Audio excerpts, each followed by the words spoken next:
Welcome to the Baywatch Season 8 finale, folks! Sit back and let me tell you the tale of the Baywatch bloodbath, the culmination of Baywatch's Playboy hubris, while we watch the Princess Cruise sponsorship flush some of my most treasured impressions down the toilet. Yes, sadly, today we must say goodbye to many a beloved Baywatch alumni, but if they're gonna go out, wow, what a way to go. Brace yourselves, folks, for this is the swan song for Baywatch and Baywatch Nights superstar Donna and main character of Baywatch, one season wonder, Carmen Electra. Carmen Electra will be back in the Hawaiian wedding movie, but alas, Donna was off to do stand-up or something. Listen, I'll get back to that in a second. The most tragic departure of this season is Gena Nolin, who will also not be returning until the Hawaiian wedding movie. This is not, however, the departure for Neely, and I will be getting into that mess next season, because boy oh boy, it is a disaster of epic proportions. So anywho, I brought this up before, but cramming this season full of as many Playboy models as possible, while at the same time giving them absolutely nothing to do, was not the ratings bonanza they expected it to be.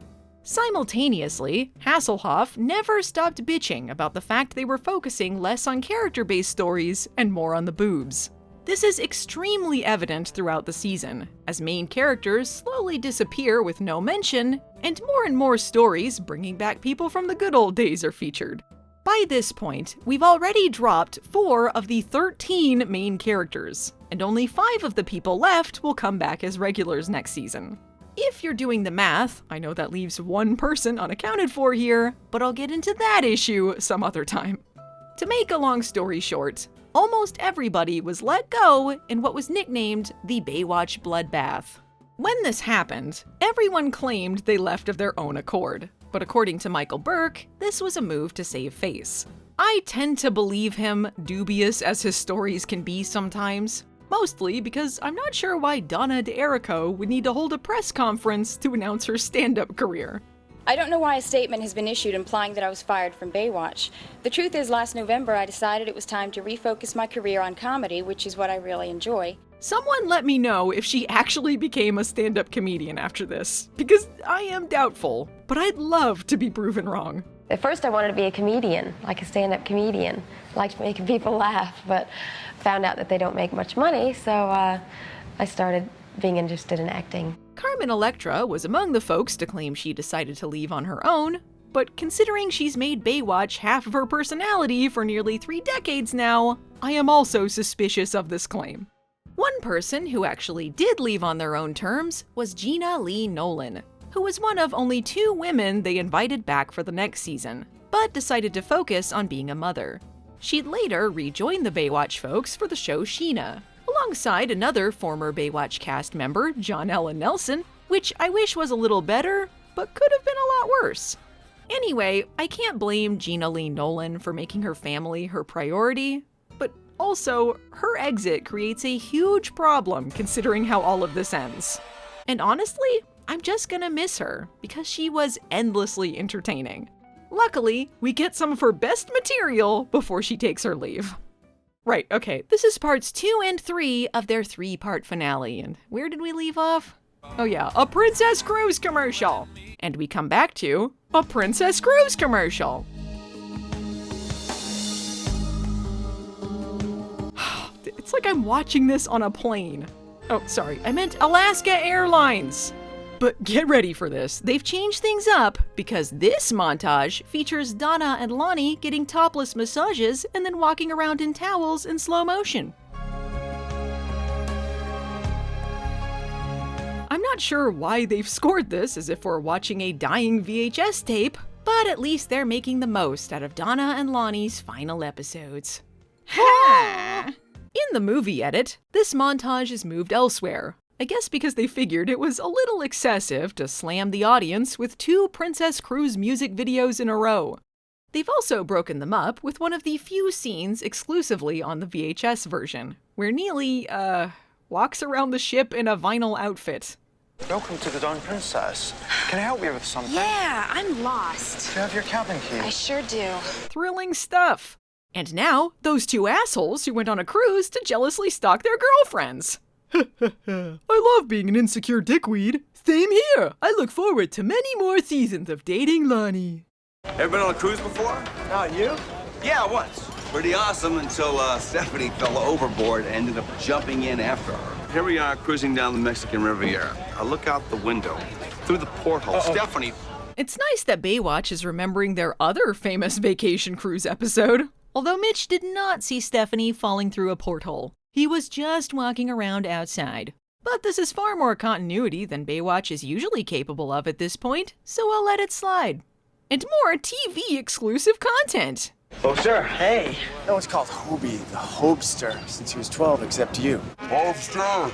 This is followed by another Deborah Schwartz sighting. And who knows how many episodes we have left of that.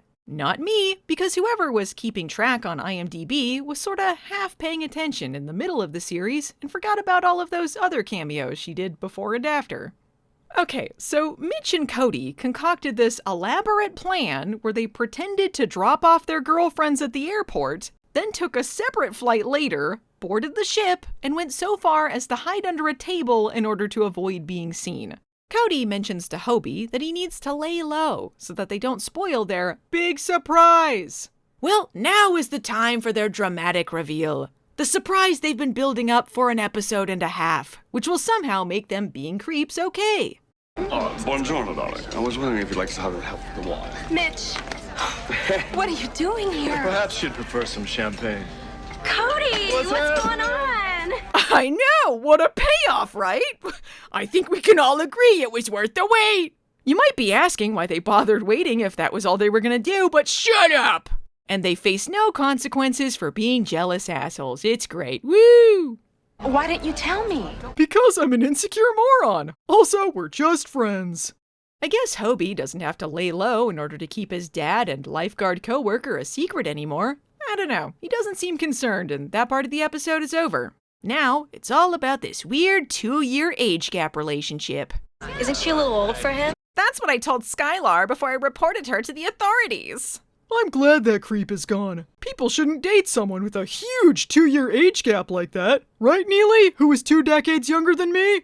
Don't worry, Mitch. I'm working on a de-aging spell to make our age difference a little less embarrassing. Unless something happens between us next season, in which case you will only be able to de-age in montages that reuse old footage. But that'll never happen. We'll be together forever.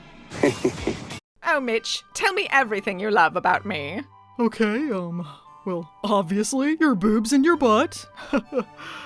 And I mean, no one hunts endangered species like you do. Oh, and the way you covered up all of those murders you committed on the East Coast between December 1979 and March 1991 was inspired. Mitchell, just marry me, why don't you? Haha, imagine if we did that! Please, Mom, don't make me the new Hobie! I'll be good, I promise! Shut up and don't ruin this for me! Oh, he's so sinister. He's the perfect man. Sure, why not leave Ashley with Hobie's older date who nobody likes, trusts, or even knows? It's not like they just did an episode where a stranger becomes Ashley's babysitter, kidnaps the baby, and attempts to take Neely's place. In case you're wondering, Leslie does this just so she can store the emeralds in the baby carriage and then grab them again later. It amounts to basically nothing. Time to explore the Alaskan wilderness! I swear it was this big. I swear, my last remaining brain cell was this big! Alright guys, I want you to prepare yourselves. We may be losing Gena Lee Nolin after this, and we've had a lot of memorable moments so far, but this may be Neely's greatest scene. It's all been leading up to this, so without further ado, Neely, Mitch, and Cody versus a guy in a bear suit.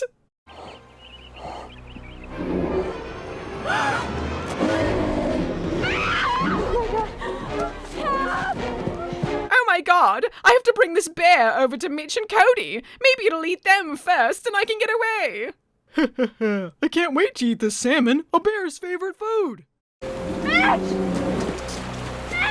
You're not taking my fish, you son of a Mitch! Stepping onto this log will help me somehow? Now come on, I'm not responsible for that. Hey, get out of here! You hear me, person in an obvious bear suit? I will have no furries on my show! Yeah, no furries! Only dolphin fuckers, whatever that equivalent is! This footage only gets better in HD! Oh, whatever. Yes! Truly one of the best animal fights on Baywatch. A remarkable 20 out of 10. And is it just an aside during a 3-part Princess Cruise commercial? Yes! Baywatch never change. If the reboot doesn't include at least one clunkily inserted soda sponsorship while they hunt down a killer whale, what is even the point?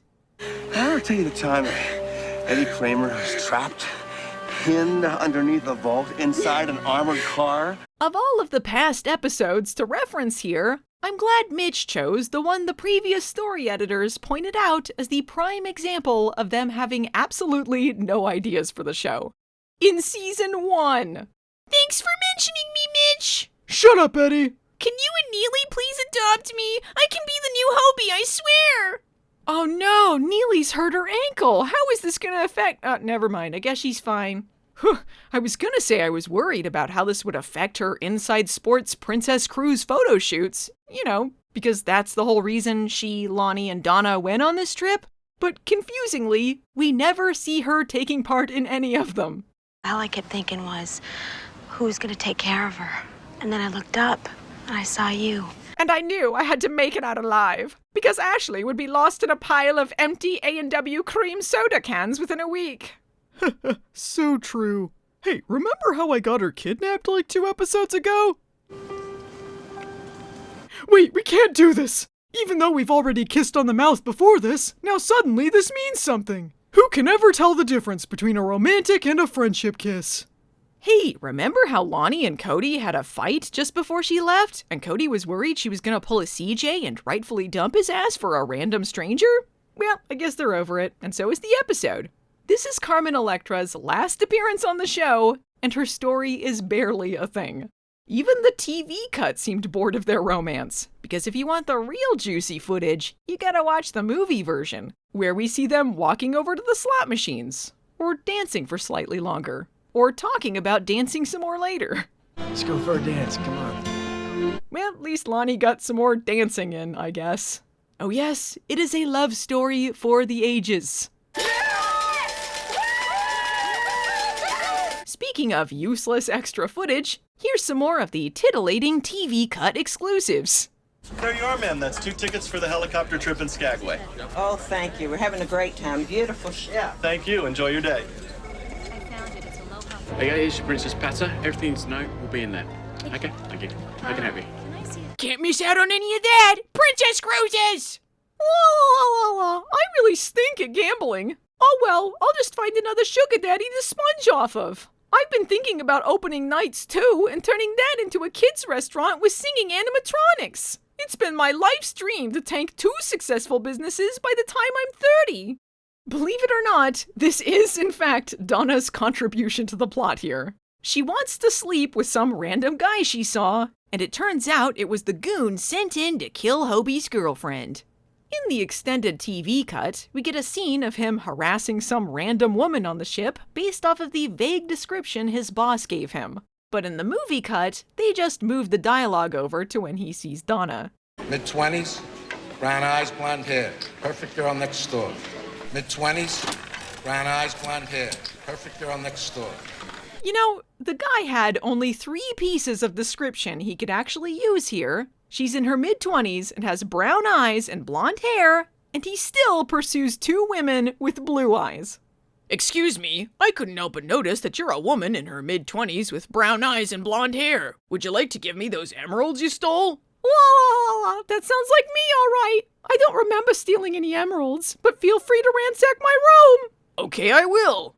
Donna, I saw a guy go in your room this morning. He had the key. Oh yeah, he said he was looking for some stolen emeralds? Stolen emeralds? This looks like a plot for Mitch Von Malibu! Donna, you're dismissed from this story. Thanks a lot, Mitch. I'll have to stick my tongue in a box fan or something. La.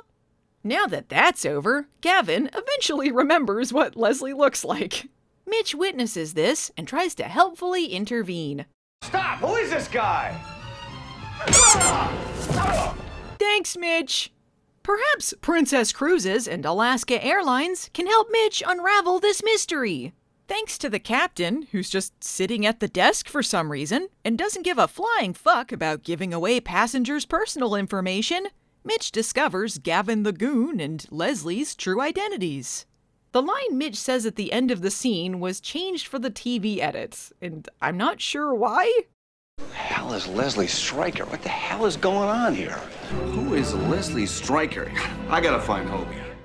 Both of them sound badly piped in, but I think the VHS version was just audio from a different take of Hasselhoff talking to the desk guy. Leslie Stryker? What the hell's going on? Versus the TV version, which was just badly ADR'd in. Anyway, Leslie takes off with Hobie on a paragliding trip, followed closely by Goon Gavin, who really doesn't like this ticket guy for losing him time. To be continued. Is he dead or... Oh well, who knows? Part 2! The world is here. Yeah, okay, we get it. Once I, the main character of Baywatch, escape this glass tube, it's over for you. Remember when I was deaf? Meanwhile, it's the return of Ron! Good old cue card Ron. Hey guys, it's Mitch. Hey, Mitch. Hey, Mitch. Okay, so clearly, whoever Ron Sterk was behind the scenes, he was their go-to, we don't have anyone else for this Baywatch headquarters scene, and we just need a body guy. This scene was obviously meant for Craig, as Mitch asks where he is, and I guess they couldn't get Parker Stevenson for this episode. So here's classic Ron, running police checks and stuff like he always does for Mitch. You know, like a lawyer/lifeguard friend might do. I need you to run a police check on 2 names. Never mind how Ron is able to do this and under what authority.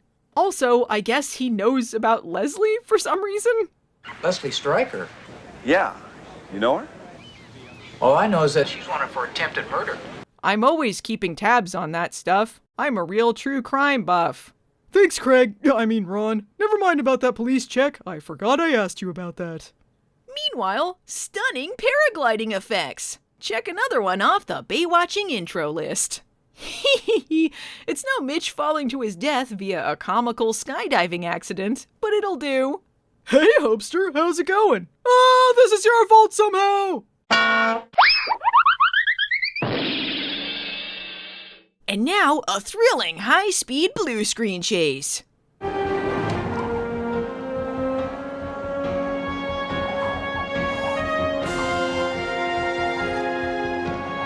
Good stuff. Actually, the most exciting part of this sequence is trying to figure out how Hobie and his girlfriend are having a full conversation while it's happening. This is crazy! Do you know this guy? Hobie, leave me alone! But what do you want for lunch? I mean, this is slightly overshadowed by the bear fight, but I gotta say, this movie features some incredible action sequences. These bullets are brought to you by Princess Cruises and Alaska Airlines! Land on the Glacier now! I swear this will be target practice! What do you say? Suddenly, it's hard to hear someone while you're paragliding. Ah, Adidas! Hey, don't be repping Adidas without me, Hopester. I broke out my Baywatch Nights jacket for this one. We're in an ice cave. That's what the set is, right, audience? I hate this set.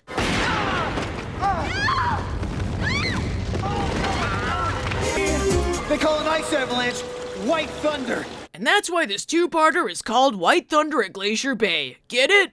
Catch. No! Oh, I'm so stupid! Hey, don't be repping stupid without me. My Adidas save. Ah, see, taking it to the water. The lifeguard's domain. That was this guy's fatal mistake. Princess Cruises! You're under arrest by authority of Temsco helicopters.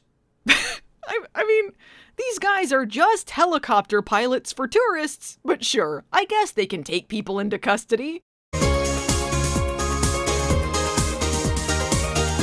Meanwhile, remember how Neely was gonna tell her ex-husband about his daughter?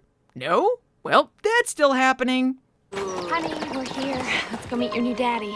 I think she means old daddy, because he's You know, her biological father. Whatever, none of this matters because she finds out he's married with another kid off screen. I do love that Mitch has to, shove aside that he was in a fist fight with an armed jewel thief while an ice cave was collapsing around him so he can get the deets on this baby situation. Hey, are you all right? Yeah, I'm fine. Hobie and the Glacier? He's fine, I'm fine. Everything I'll explain later. What happened with Peter? Yes, it turns out my ex-husband, who I didn't like that much, really booked it on this family situation. So that lets me off the hook. Well, that makes it easy. And we still have so much episode left. That gives me time to wash off all of the grime I got on me while fighting a murderous jewel thief during an avalanche. While I don't approve of you stopping the crime, I'm nonetheless happy to see you're alive, Mitchell. How can you marry someone when you're in love with someone else? I don't know if he's in love with me. Who's he? You? Really? Why? For some reason, I'm attracted to your Adidas jacket and lack of commitment. Mitch, I've just finished my last treatments. I've successfully fused my DNA with a frog's. Can I be your frog hybrid girlfriend? Oh, Neely, I love you too! Well, glad my plot is over. I hope nothing else completely insane happens on this trip. Shut up, Hobie. I'm getting married. You're getting married? Yeah. To who? Who do you think? Samantha? I don't know. No, it's Neely, stupid. Of course it is. We set the story up so well. I brought a rabbi. Does that help? Nope, we'll just go with the ship captain. And making this decision will not come to bite me in the ass later. Oh, hang on. Before I get married, I gotta propose real quick. Will you marry me? Will I, the #1 rated supervillain on Yelp, become Mrs. Mitch Von Malibu? At last, my evil scheme is coming together. What was that? Oh, nothing. My answer is yes, you foolish mortal. Neely would have preferred to have her best friend with benefits, Numi, be the maid of honor. But since he's not on the boat, she'll have to settle for devious Donna. This scene is not included in the movie version, which is a shame because it's Donna's last real contribution to the show. I can't wait to be a maid. I'll start cleaning your room right away. Yes, and part of being the maid of honor is becoming my ritual sacrifice to ensure a bountiful harvest. Anything for you, Neely. Anyway, how about that wedding, huh? Yes, it's happening. The most insane coupling Baywatch has ever done. Mitch and Neely are getting married. I'm ecstatic, but what the hell is going on? And if you're keeping track, that makes this Mitch's 3rd engagement on the show, but only his 2nd engagement tenuously involving an earthquake plot. I'm glad Deborah Schwartz made it to the wedding. No! Hobie, there's still time to stop this! Embrace the inevitable, Ashley. Besides, it doesn't matter anyway. We're barely gonna show up next season. Neely, I vow to sometimes remember that we're a couple, and only cheat on you if the girl is really hot or if the plot requires it. From this day forward, you and I are one, but not in a literal sense, because we're separate people, but also not in a metaphorical sense, because Gena Lee Nolin is leaving the show. Mitchell, I vow to never kill you for one of my evil schemes, because what you'll receive is a fate worse than death. Although I can never do anything worse to you than what your lifetime Baywatch contract has already done, I shall make it my goal to ensure you never live a happy and fulfilling life. With the power vested in me by Princess Cruises and Alaska Airlines, I now pronounce you husband and wife. No, really, they actually do throw the sponsorship into their wedding ceremony. With the power vested in me as captain of the Dawn Princess, it is with great honor that I pronounce you husband and wife. Yeah! Donna, Lonnie, you're fired! Yeah! Woo!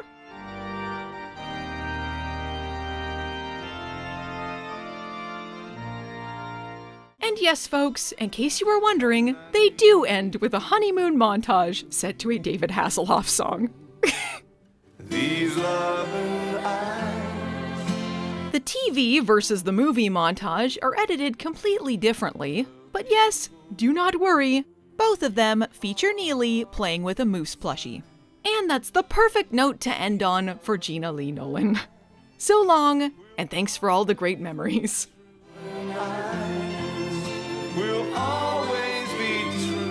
never had sex on the show. Next time on Baywatch, Season 9 premieres and it's a complete disaster. Crash and burn.